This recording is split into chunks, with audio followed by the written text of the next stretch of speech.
مسلمان زدہ ہے در کردار پہ چل، اور اقوال علی پر وہ تیرا ایسا عمل کہ فرشتے بھی کریں۔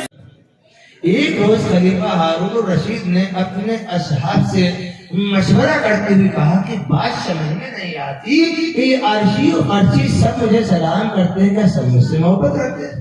لوگوں نے کہا حضور ہاں سب محبت کرتے ہیں، یقیناً محبت کرتے ہیں۔ کہا نہیں میں لوگوں کی محبت کا امتحان ہے، اور طریقہ یہ رکھا گیا کہ بغداد کی سرزمین پر ایک بہت بڑی چٹین میدان میں ایک بہت بڑی نمائش کو سجا دیا، اور ہر طرح کے ساز و سامان اس میں لگا دیے گئے، اور پھر اس کے بعد بادشاہ وقت کی طرف سے اعلان ہوا کہ جس کو جو چیز پسند آئے وہ اس پر ہاتھ رکھے وہ سیکھی۔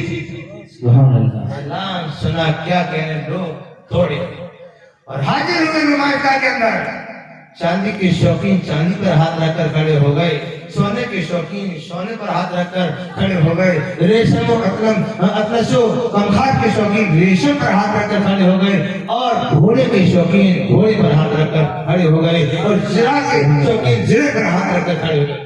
لیکن لوگوں نے اپنے شوق کے مطابق ہاتھوں رکھ دیا چاندی پر، مگر سامنے سونے کو دیکھ کر حسرت سے مچل رہے تھے، کاش یہ سونا ہمیں سونے پہ ہاتھ تو رکھ دیا لوگوں نے اپنے شوق کے مطابق، مگر سامنے ہیرے اور جواہرات کو دیکھ کر للچا رہتے، کاش ہی میں، مگر وہاں تو کنڈیشن رکھتی، اور ہر ہاتھ رکھنے والے کے دل میں یہ آرزو، یہ تمنا، یہ خواہش پیدا ہو رہی تھی، کاش ساری چیزیں مجھے مل جاتی، ساری چیزوں کا مالک میں ہوتا، ساری چیزیں میری ہوتی، مگر وہاں تو کنڈیشن الگ تھی۔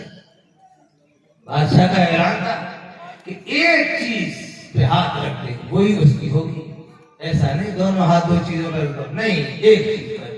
ایسی صورتحال میں ایک عورت اس نمائش گاہ کے اندر داخل ہوئی، کپڑوں پر نظر پڑی، لیکن سوچا کہ یہ تو عورت کا بنیادی حق ہے، کیوں نہ ہاتھ رکھ دیا جائے۔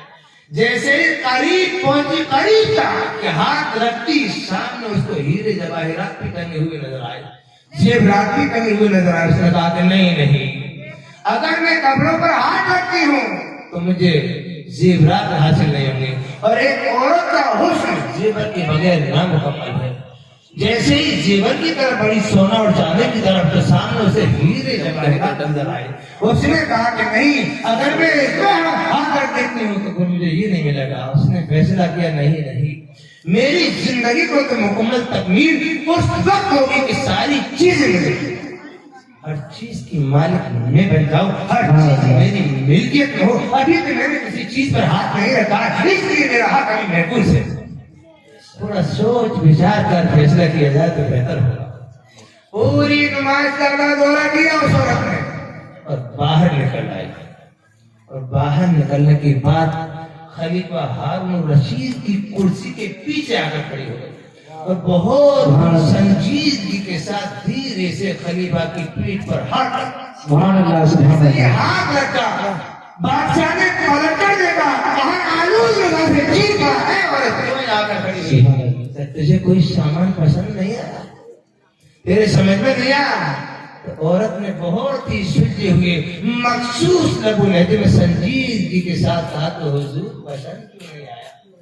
پہلے یہ بتائیے، آپ نے اعلان کر دیا ہے۔ تو میں نے اعلان کیا ہے جو چیز جس کو پسند ہو اس پر وہ ہاتھ رکھتے وہ اسی چیز۔ اس نے کہا حضور اولے مردہ جانا، مرد کا کوئی جان رکھتا ہے، اپنے وعدے سے نہیں پھریے گا۔ بادشاہ نے کہا میں بادشاہ ہوں، میں اپنے وعدے سے پھرنے والا نہیں ہوں۔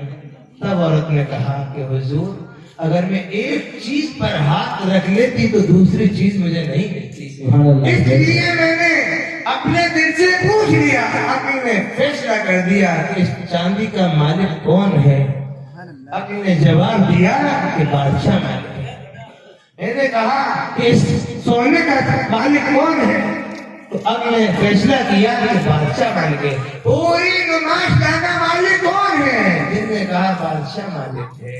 اس لیے میں نے آپ کی پیٹھ پر ہاتھ رکھا، آپ مجھے ملے، ساری چیزیں مجھے مل جائیں گی، ہر چیز میری ملکیت میں ہوگی، ہر چیز کی مالک میں ہوں۔ سبحان اللہ سبحان اللہ۔ اس تشبیہ کے ذریعے میں آپ کو بتانا چاہوں کہ آپ چاہتے ہیں کہ آسمان کی کہکشاں ہمیں مل جائے، زمین کی تمام شے ہم کو مل جائے۔ آپ تو دوڑ دھوپ بھی کرتے ہیں، جہاں بھی گئے ہیں، جن جن چیزوں پر آپ نے قبضہ کیا ہے ان پر آپ کا اختیار ہے، لیکن میں پوچھنا چاہتا ہوں، آپ چاہتے ہیں کہ ہر چیز ہمیں مل جائے، ہر چیز کے مالک ہم بن جائے، تو مجھے بتاؤ یہ زمین کا بچھونا کس نے بچھایا ہے؟ اس کا مالک کون ہے؟ اس کے علاوہ کیا جواب ہوگا؟ اللہ مالک ہے۔ آسمان کا لاجوابی شاہجہاں کسی نے کام دیا ہے، اس کے علاوہ کیا جواب ہوگا؟ عقل سلیم کا اللہ مالک ہے۔ اے آسمان پر ستاروں کی انجمن کسی نے سجا دی ہے، اس کے علاوہ کیا جواب ہوگا؟ اللہ مالک ہے۔ انجمن کہکشاں دیکھنے کے بعد چاند کی چاندنی، چاند کی چاندنی، سورج کی درخشن کی اور پھولوں کی مہک، کنچوں کی چہک، کوئے کی بو، پپینے کی ساتھ اور پانے کی تمام تر عظیم الشان نعمتوں کا مالک کون ہے؟ دل آواز دے گا اللہ مالک ہے۔ میں پوچھنا چاہتا ہوں ادھر ادھر کیوں بھٹک رہے ہو؟ اس مالک الملک رب قدیر ہے کی طرف کیوں نہیں بڑھتے؟ اس لیے کہ اگر وہاں پہنچو گے تو ساری چیزیں تمہاری ہو جائیں گی۔ اگر تم نے اللہ کو اپنا لیا تو اللہ کی ساری چیزیں تمہاری ہو جائیں گی۔ اگر تم چاہتے ہو کہ ہم بڑے بن جائیں، ہم کو عزت مل جائے، ساری چیزیں ہمارے قبضے اختیار میں ہو جائیں، تو اللہ کے مقدس گھر سے اذان کی صدا بلند ہو رہی ہے، حی علی الصلاۃ، حی علی الفلاح، آؤ کامیابی کی طرف، آؤ فلاح و بہبودی کی طرف۔ اور شروع کہاں سے ہوتی ہے اذان؟ یہ آخری بات کہہ کے میں رخصت ہوتا ہوں۔ بھائی اذان کا مطلب کیا ہوتا ہے؟ اذان داعیہ نماز ہے، اذان نماز کا بلاغہ ہے، اذان نماز کا اعلان ہے، یہی تو ہے نا؟ داعیہ نماز ہے اذان، اذان نماز کے لیے بلاوا ہے، اعلان ہے، تو اذان کو شروع ہونا چاہیے تھا حی علی الصلاۃ، حی علی الفلاح، آؤ نماز کی طرف، آؤ کامیابی کی طرف۔ مگر اذان حی علی الصلاۃ، حی علی الفلاح سے شروع نہ ہوتی ہوئے اللہ اکبر سے شروع ہو رہی ہے۔ اس میں راز کیا ہے؟ اس میں حکمت کیا ہے؟ اس کو آپ سمجھنے کی کوشش کریں اور میں سمجھانے کی کوشش کروں۔ اللہ اکبر، اللہ اکبر مطلب کیا ہوا؟ اللہ سب سے بڑا ہے، یہی تو ہوا، اللہ سب سے بڑا ہے۔ اشہد ان لا الہ الا اللہ، کیا مطلب؟ اللہ ایک ہے۔ اشہد ان محمد رسول اللہ، محمد صلی اللہ علیہ وسلم اللہ کی سچی رسول ہے۔ تو اللہ ہو کر کہہ کر ذہن دیا جا رہا ہے، اللہ اکبر، اللہ اکبر، اللہ ایک ہے، اللہ سب سے بڑا ہے۔ پہلے اس کی پاکی بیان کرو، اس کی بلندی بیان کرو، اس کی بڑائی بیان کرو۔ اشہد ان لا الہ الا اللہ، اللہ ایک ہے، اللہ ایک ہے، اس کی وحدت کا اقرار کرو۔ اشہد ان محمد رسول اللہ، رسول کی رسالت پر ایمان لاؤ۔ پہلے قولاً فعلاً عملاً یہ کہلوایا گیا، یہ بتایا گیا، اللہ اکبر، اللہ اکبر، اللہ سب سے بڑا ہے۔ اے اللہ پر ایمان لانے والوں، اے اللہ کو ایک ماننے والوں، اے رسول کی رسالت پر ایمان لانے والوں، تمہارے لیے مجھے اجازہ دیا ہے، حی علی الصلاۃ، آؤ نماز کی طرف، آؤ کامیابی کی طرف۔ نماز پتہ ہی چلا، معلوم جب نماز سب کے اوپر فرض نہیں ہے، اب جن کے اوپر فرض نہیں ہے وہ تو گھسے جاتے ہیں، وہ تو تھک جاتے ہیں، یہ بھی چال ہے شیطان کی۔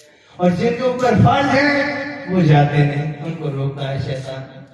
اب آپ کہیں گے بھائی یہی تو فرق ہے نا نماز اور اسلام میں، لیکن دوسرے لوگ کثرت سے نماز پڑھتے ہیں، لیکن بات یہ کتنی بھی نمازیں پڑھ لیں، کتنے بھی روزے رکھ لیں، کتنے بھی حج کر لیں، کتنے بھی اعمال صالحہ کر لیں، ایک بھی اللہ کی بارگاہ میں قبول و مقبول نہیں، اس لیے کہ کسی نے کہا تھا، لکھنے والوں نے لکھا ہے کہ کہتے اللہ جھوٹ بول سکتا ہے، معاذ اللہ رب العالمین۔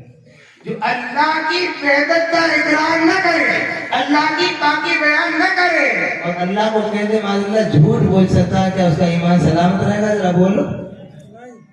عصمت نبی پر ایمان رکھنے والوں کا حضور رسالت کی شودائی بتاؤں گا، کیا اس کا ایمان ہے تو نہیں؟ رسول کی رسالت پر ایمان لانے والا، اللہ کی وحدت کا اقرار کرنے والا، فرشتوں کی جماعت کو ماننے والا، فلسفہ ماں بعد الموت پر ایمان لانے والا، اچھی بری تقدیر پر ایمان لانے والا، وہ ہے اہل سنت والجماعت کے زمرے میں شریک۔ بے شک سبحان اللہ۔ جو اللہ کو کہہ دے جھوٹ مان سکتا ہے، کہہ دے رسول ہماری طرح ہے، تو ان کے اوپر نماز فرض نہیں ہے، وہ کتنی بھی پڑھے ہیں۔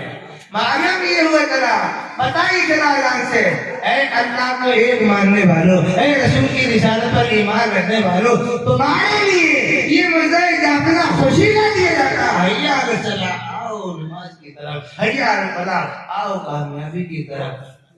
اس لیے ضرورت اس بات کی ہے کہ نماز میں جاؤ گے اللہ کا قرب حاصل ہوگا، اور اللہ کا قرب حاصل ہوگا تو دنیا داری دماغ سے نکل جائے گی، اللہ میں لگ جاؤ گے۔ پھر عالم یہ ہوگا جیسا کہ میں نے شروع میں کہا تھا، ہمارے اسلاف کا، ہمارے بزرگوں کا دین کا یہ طریقہ رہا، یہ اصول ثابت رہے کہ انہوں نے دنیا کی شہنشاہتوں کو، بادشاہتوں کو ٹھوکر مارنے کے بعد فقیری کی زندگی سبحان اللہ سبحان اللہ۔ ہوا یہ کہ ساری طاقت سے طاقتور چیزیں اللہ تعالیٰ ان کے زیر نہیں فرماتے۔ اس لیے آپ سے میری گزارش ہے کہ ہم جن کی یاد میں، جن کی محبت میں یہاں جمع ہوئے ہیں، ہمارے اشراف کا، ہمارے بزرگوں کا، سب کا یہی طریقہ رہا ہے، یہی پیغام رہا ہے کہ مذہب اہل سنت پر پختگی کے ساتھ گامزن رہو، نمازوں کی پابندی کرو، نیک عمل کرو، اچھے کام کر کے اخروی زندگی کی فکر کرو، انشاءاللہ کامیابی تمہارے لیے۔ یہ قصے لطیف ابھی ناتمام تھا، جو کچھ بیان ہوا آغاز باب تھا، میرے بولنے میں، آپ کے سننے میں جو غلطی ہوئی، رب قدیر اپنے حبیب صلی اللہ علیہ وسلم کی صدقے سے معاف فرمائے۔ استغفر اللہ ربی